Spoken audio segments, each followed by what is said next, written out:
Oh, Hey. We gotta get that theme music together. So I know. That's what we missing. that's what we're missing. So y'all watch out when they come out. We're gonna be Right, because I'll be doing my own music like, hey, like, right. All right, all right. So everybody wants to own an Airbnb. That's the new thing.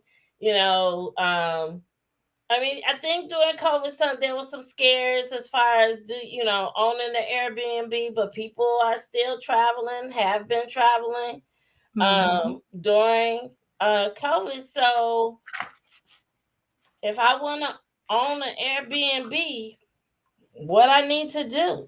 Can I just purchase one with the regular loan? Those are the questions that we're going to talk about today. My name's Dion Branch, and I am with EXP Realty. And And I am Lisa, just Lisa. Like y'all can call me Lisa X. You know, I don't really have no last name, just Lisa. Lisa the lender, the house money mama, with Nexa Mortgage, ready here to meet all your lending needs. all right, right, right. So today, Lisa, we said we were going to talk about Airbnb, Mm-hmm. right? And I think everybody knows what the Airbnb is, but Mm, let's you just know, some people living under a rock, you know, so right, just in case right, they came out to right, check their Facebook account. right. So an Airbnb is you're renting out a property to clients over a week stay or short term stay, right? Short term, yeah. Short term stay. So, Airbnb is an alternative now to staying in the hotels. You Mm-hmm. could rent a air sorry, my phone's normally on silent. All right. So you can rent an Airbnb and take your family, and it's like living in a house, Mm-hmm. with your family and enjoying a vacation, staying in someone else's property. Right. Mhm. Or a portion of the property. Okay. Because if you've ever gone to the Airbnb website, what you'll notice is that there are some people that actually just list like a part of their home, like they have a room or a particular floor, a particular area that they'll Airbnb. And people Mm, can come and just stay in that particular area, that particular floor, or that particular room of the home. So that's a possibility too. okay. All right. Yeah. So I hadn't heard of just sharing the room, but I'm sure there's a lot about shared living, Mhm. and people how to be have affordable living, and so you might do some shared living, and so Airbnb is kind of going off of that same idea. Seems like. Same idea. Yep, you got it. Airbnb has really, really, really taken off. I looked up some of the stats for it, and I actually share some of them with you so that people can have a better idea of just kind of a handle on what's really going on with this thing because it's probably way bigger than what you think. Yeah. So, just some overall statistics, and then we can get into some more specific stuff. But just some overall stuff. Airbnb. This is from an article I got off of iPropertyManagement.com, and their article talked about some of the stats and highlights and things like that dealing with Airbnb. So I want to share some of that. So statistics say that travel booking has recovered from the previous year's losses with a 200.2% increase Wow. in Right. net income. So the current valuation at the time that this article was written of Airbnb was 93, not M, but B, billion, $93 billion. And actually, that's down 8.4% from the start of 2022. The average host with Airbnb earns $13,800 over the course of the year. That's average. 13,000 a year. Mm-hmm. I mean, I wouldn't mind the extra 13,000. Yeah. Everybody out of my house. Everybody got to go. Right. Exactly. Y'all go sleep in the garage. Go lay out there with the dog. Right. Exactly. Brutus, move over. Move on over. They coming. Absolutely. Mhm. And it's saying here that guests have booked over 1 billion stays. They've had over 4 million hosts that have listings on Airbnb. Like right now, if you went to look, over 4 million hosts, and there are 6 million global listings. So this is in over 100,000 cities and over 220,000 countries and regions Yeah. where you're going to see Airbnb taking Mhm. off and building up the local economy. It's Yeah. economy for the people in the houses, right? Right. Right now is probably a good time because condos aren't selling up north like they normally would. Mhm. And if you could figure out a way to finance, which Lisa will probably share with us a little later, you could Mhm. buy some condos up north. And when downtown gets to booming back again and we get rid of these kids that are down Right. That there, needs then they should be at home doing their homework. But right, right. Then we definitely have an opportunity to you should be able to have an opportunity to rent out your Airbnbs, especially yeah. for Chicago. Yeah, Yes. Chicago is definitely a hub city, right? Like, yeah, Absolutely. so, Yep, because you think about it, we're a great market to do it in. Major airports, one of them being an international airport, so you have people that come here from all over the world, not just all over the country. mhm, We have convention centers, yeah, so a lot of times when the companies are looking at doing their conventions and corporate gatherings and stuff like that, we're excellent choice for places for people to be able to come and do those kind of things. So and then just I think in general, so I'm a little bit biased because I am a Chicago native, um, but I still say that we have one of the most beautiful skylines. Our downtown is usually very clean. yeah, Um, when people come and visit, like I've been to some other, I'm not gonna say that I went to New York, but other places that I've been to, I would not want to walk around like if I didn't want to touch nothing. I just didn't want to touch nothing. Everything seemed grimy and dirty. I didn't yeah, like it. And I think I'm a little bit bougie on that because I'm too used to being able to go downtown and I am comfortable.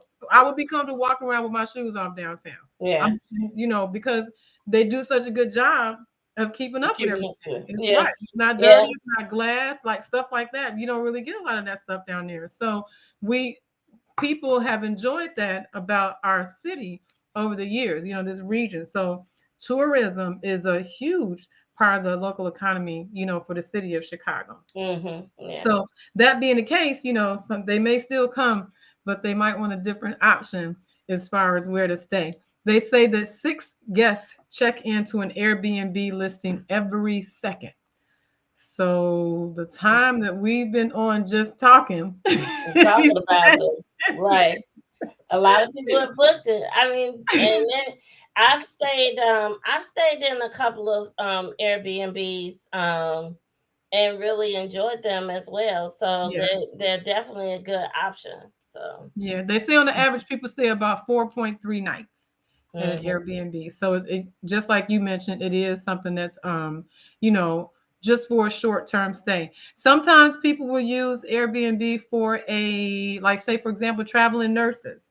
Yes, People that may have to be out of town for an extended period of time, they may need a couple of weeks and and they want to be in one place and more homely. You don't want to live out of a hotel. The hmm, hotel is really designed for just a couple of nights at a time. That's really what it's designed for. But an Airbnb, there's probably going to be a washing machine, a dryer. You can wash your own clothes. You know right. what I mean? You can eat when you want to eat. That kind of thing. So I think that Mhm. flexibility has been really, really appealing to people as far as wanting to choose an Airbnb over the traditional hotels, especially for Yeah. longer stays. 4 or 5 days or several weeks. They may want to do an Airbnb instead. And that's very true about the traveling nurses that you brought up. Mhm. I have seen. a couple of friends that have different investment properties that maybe they had started out doing Airbnb, but then they got into the travel and nurses Mm. arena, and they actually, well, my Airbnb is kind of booked for the next 3 months because of the travel and nurses, and a lot Yeah. of times the nurses program, they actually pay for their Right. stay. So Absolutely. And mm, so that's another thing that makes being able to get into this arena for those people who are out there that are newbie investors. It's something that you can more easily get into. It's better, obviously, if you already have a home, yeah. because you're not going to get a lot of places where they want to lend to somebody that has no experience with home ownership at all. So that's one thing to keep in mind. So for those of us who have a house already, it's a little bit easier for us to break into that space. I'm actually thinking about doing it myself. To Mm, I don't think I would do my whole home, but I don't really use my basement. Only thing I do is go down there and wash clothes, and I mm. try not to do that too often because it's too much. I don't know if you remember that meme they had circulating around Facebook. It's like, somebody needs to hear this. You need to go and fold the clothes. And then it was like, I'm that somebody. Right. Yeah. Yes. Right. That's me. I need to go. Every day I'm telling myself I'm going to go finish that laundry. Yeah, right. I know. I did. Look, I have a solution for that I've done. So, um, Well, we'll my see what kid's happens. gone. Isaiah. Right. We'll see what happens. So now, let's put the questions out there. Can I purchase an Airbnb with FHA financing? No. First of all, FHA financing is only designed for a place where you are going to live. Unless it's a multi-unit, then that's different. But what I have noticed, and part of what we want to talk about today is the fact that because Airbnb is so big, it's a force to be reckoned with. We can't ignore it. So in the lending space, um, some of our investors and lenders have started to make some adjustments. So one of the things is that they do have programs. One of them is the DSCR program. We got some bank statements that go along with that as well. But they have programs now where you can buy, or it's easier actually to refinance on your Airbnb property. So previously, lenders were not allowing income from Airbnb because it's short-term rental. It wasn't considered stable. You know, usually what we would do is when we're looking at counting rental income as part of your qualifying income, then we're looking at, like, say, for example, for FHA, if you were buying a house, a multi-unit that you were going to live in, then now we would do something on the appraisal side where we ask the appraiser to calculate whatever that market rent is going to be for those other units that you would not be living in. And then we would use a portion of that, a percentage of that, to help you actually qualify to be able to, purchase that building. So now what they're doing is they're actually, and that would be, considering that a tenant would be long term, because most people, when they do a lease, the lease is not going to be less than 12 months. So they consider that to be stable because of the fact that you've committed yourself for a year to pay that monthly amount. Airbnb though wasn't really being considered as stable because people come, people go. You could get something one month and nothing another month. Say that they weren't really considered as being stable. But like the stat I just read off, on the average, you have people, just average people that are doing 13,000, in excess of $13,000 per year. That's consistent income. They're doing it. Um, and you have most people, I think, are probably doing even more in this market, because we have a constant need, like how you mentioned about the traveling nurses and stuff like that. We have a constant need. So what they've done now is we have, like, say, for example, if you wanted to purchase the Airbnb, they still got it kind of tight on that. It's not extremely lenient. They'll do it and they'll use the Airbnb market rent. But here's the thing: you would have to have, they'll use the Airbnb rent, but you would have to be buying from someone who already was using the place as an Airbnb. So like, Oh, let's just say, Dion, you own a home and you've been using it for Airbnb for the past 12 months, and you're willing to give me, I'm going to buy your house and I want to mm, Airbnb it too. You're willing to give me your Airbnb statements, because Airbnb does some kind of statements, right, to show how much you've actually earned with their program. So if you give me your 12 statements as evidence that you have made money from Airbnb, then I can use 100% of that income that you made. So if you right. made $70,000 in income from Airbnb that in that previous 12 months, I can use all $70,000. Okay, okay. Now, on the other I don't hand, know if I'd be selling, but go ahead. maybe you're getting a more permanent contract. Right. You got in with the Nurses Association. Right. So now on the other hand, if I own a property, let's just say I own a property and I have been Airbnb in it for the past 12 months. And I'm ready to refinance because, hey, these values went up. So I want some money out of it now, because now I'm getting ready to do a fix and flip and all kind of stuff. I'm about to invest in crypto. I'm doing it all. Right. So now I can use that Airbnb statement income and show it to the lender. And then, they will use that to be able to qualify me to get my refinance done. Okay. Yeah. So it's something that, now where it's being more readily looked at. Now there are going to be some caveats, like say for example, well, I do have one program that goes down to a 600, but I wouldn't recommend that program. So 620 is going to be the minimum as far as your FICO score. You don't want to be any less than a 620. Ideally, you want to be around a 640, because even at a 640, we can still actually do bank statement products. So for those who don't know, if you're not in the lending space or not in the investor space or just haven't heard, um, we can do loans. I can do loans that are what we call bank statement loans. So what that basically means is that, how normally you have to qualify, and I'm asking you for paycheck stubs and W-2s and tax Mhm. returns. If you're self-employed, you got to show me all this income documentation. Now, for bank statement loans, you don't have to do that. If you are self-employed, I do have a couple of programs where they'll do it if you want to use your personal bank statements too, but usually it's going to be for self-employed and for your business bank statements. So we're looking at the deposits coming into your account each month, and then we take that over the course of 12 months and we use that and calculate what your income is, something like that. Okay. So that's the way. Then that way you're not showing, you don't have to show evidence like a 1099. You don't have to show any tax returns. You don't have to do any of that. You just show the money that's actually coming into your bank account, and then we use that and calculate from there what your actual income is. So that's a really good, if you got the money coming in, then that's a really good program to be able to take advantage of, especially for my self-employed people that are out there. You know how you be doing them taxes. You write off everything. So you ain't got no money left at the end of the year trying to get Uncle Sam to give you back some money. And I ain't mad at you. That's what you should do. Right. Because But that's the smart way to do your taxes. You're not doing anything wrong by writing off business expenses, but it's a double whammy, because when you write them off, then typically I'm not able to use that as income for you anymore, because you can't say that you spent the money and then I still use it as if it was there. So the way we get around that, the way we utilize a different product, is we have bank statement products available now too. So okay. um, the another thing is DSCR.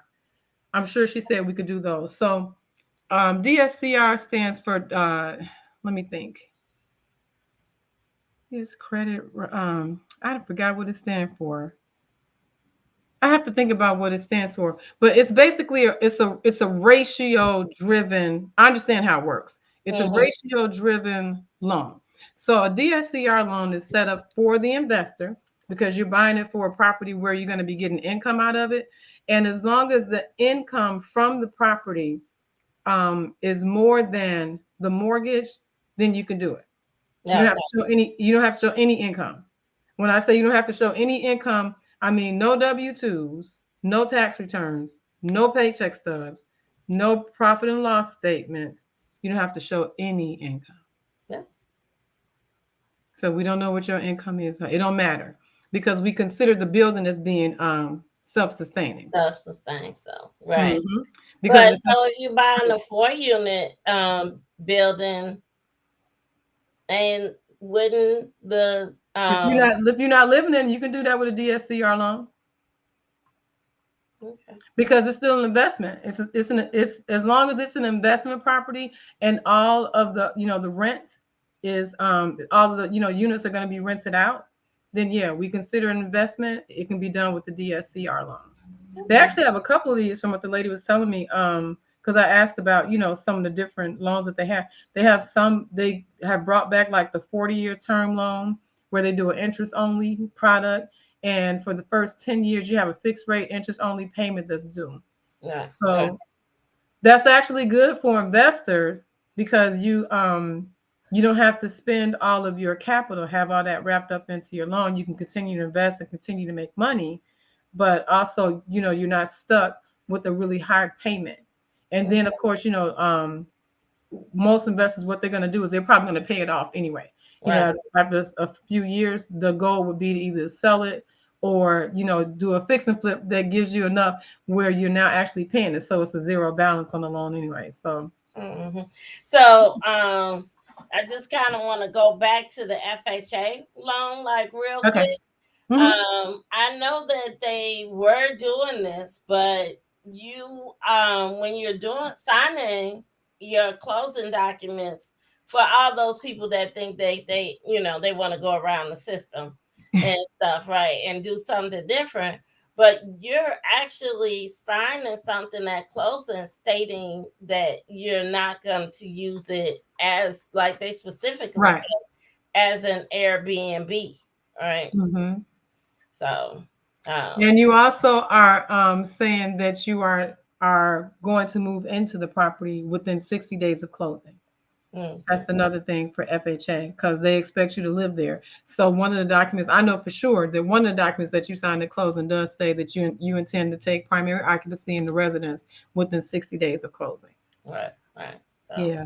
So that's So just yeah, sometimes people they misconstrue the purpose for FHA financing and they try to make it into something a little bit different. something But right, something that is not right. Now, what about we talked about some of those other loans, but what is the down payment for those? Is that that is a very good question that I was going to actually circle back to that. So yeah, um, so for a so for any investment property, you're usually looking at about 20% in. A DSCR loan, you can actually use a DSCR loan to buy or to refinance, but you would have to have 20% in to the loan. So those are properties where people that's looking at, just be homeowners and not investors won't really understand how this works because they're not looking at it the same way. But your interest rate on something like that is going to be higher oh, okay, because usually investors are not looking for a long-term holding. Like they're not concerned about the interest rate. They're concerned about how much leverage they can get from using this loan to hold this property while they go off and do other stuff. so, Usually it's not like a one-time thing or, this is right, the only thing that I'm doing. You're doing more than just this. You're doing other stuff, and this allows you to be freed up to do right. that other stuff. And So, sometimes you might be refinancing to pull money out in order yep, to use it for another project, absolutely. right? Or purchase the property for a short Mhm. period of time, higher interest rate, and then come back later and refinance And it at a refinance lower out. rate. Yep. Hmm. Yep. How Because you and by having a loan like that where it's a longer expanded time that you have to pay it back. How you understand how it works, Dion. Markets are always going to be cyclic. It's like a big circle, right? yeah, So in that circle is always going to be a time when it comes back around to something else. Interest rates go up, interest rates go down, yeah, that's always going to happen. That's just the fact that how things work. So what that allows an investor to be able to do is say, okay, well, here's where we are in the market right now. But I know if I wait this out for about 3 years, then we'll be here in the market by that time. And then, they're looking at a long term. right, Then I can make my adjustment and refinance, or then I can pay it off, or then, whatever the right, exit. strategy is going to be. Then they can, execute that at that time. But Mhm. yeah, these loans are really designed to help you as an investor to be able to keep your capital freed up, to still be able to manage the payments because they're not as high, the interest only and stuff like that. But you still got to have some skin in the game. Right, right. Yeah, they're Well, not gonna give you the whole everything. You still gotta have some skin in the game. So you partner with the lender, and you do your part, and lender does their part. hmm. And that's why I was bringing up like the FHA, because everybody thinks, oh well, I don't have that 20% down, so Hmm. I can't. But we talked in the beginning of the year about planning and preparing, Right. right? And Hmm. making sure that you're financially set to do whatever you want to do, buy a house, buy investment. So there's definitely this is the same thing. You have Yeah. to, you know, that I'm thinking about purchasing investment property. And so, how do I do that? How do I go Right. about getting that? And how do I save? Right? Hmm.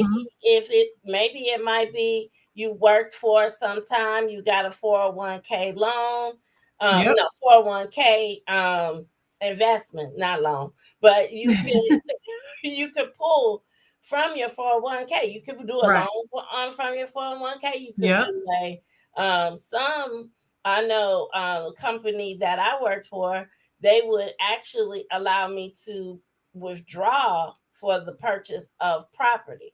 So Okay. Even mhm, if it wasn't primary residence. no, it had to be a primary residence. Okay, yeah, because you can definitely do brokerages. So with 401k in particular, that's something that's specific to that retirement account. Is that with the 401k, they don't penalize you. They call it a hardship withdrawal. And that's Hardship. one of the hardships is Right. that if you're buying a primary, it's got to be primary residence. You're planning to live there, and then they allow you to withdraw without penalizing you. Yeah, and I mentioned that to someone else, and they were saying their 401k didn't allow it, but I've seen a good majority that have. So while we're talking about preparing your finances, um, Lisa and I, Allure Dream Homes, Maurice, and then we also have Adina Jackson. We're going to host an in-person workshop on June 11th, and Hey. it's how to be financially ready, right? So Adina is a financial planner. She's able to help you plan and prepare. Maybe your credit isn't right where it needs to be. So we got Maurice gonna talk about credit repair, and Yep. then Lisa's gonna be right there to talk about all the types of lending we could get and use. And we even can take applications on that day. So Yep. sometimes maybe you don't you want to see the people that you're working with. So we'll be right there. That's right. See us in live and in person, not Live not and behind the screen. exactly, right? So we'll be there for you June The June 11th. 11th. Yeah, thank you. Yep. June 11th from 11:30 to 1. This one is going to be in Richmond Park, and we're also going to have another one in July. If June 11th doesn't work for you, we're going to have one July 9th, and that's going to be in Olympia Fields. So Okay. we love to see you guys. Come out, join Yes, we us. would. Right, right. You get to see our full body. Right. Not just the bust shot, just from here up, right? You get to see the Right, whole not just thing. our head. That's not our head. So, Lisa, I think Yeah. we've prepared them, or at least gave them enough information They if have a good they're idea. thinking about doing the Airbnb. I know I've had many friends that have been considering Hmm. Airbnb. My cousin was actually thinking about going to Florida to purchase one. So Okay. it's here. There's opportunities here for us, and additional ways to make money. Let's do it. Yes. Get it. Let's get Let's do it. it. All right. Thank you, guys. Thank you, everybody. Have a good night. Good night. Yeah, we just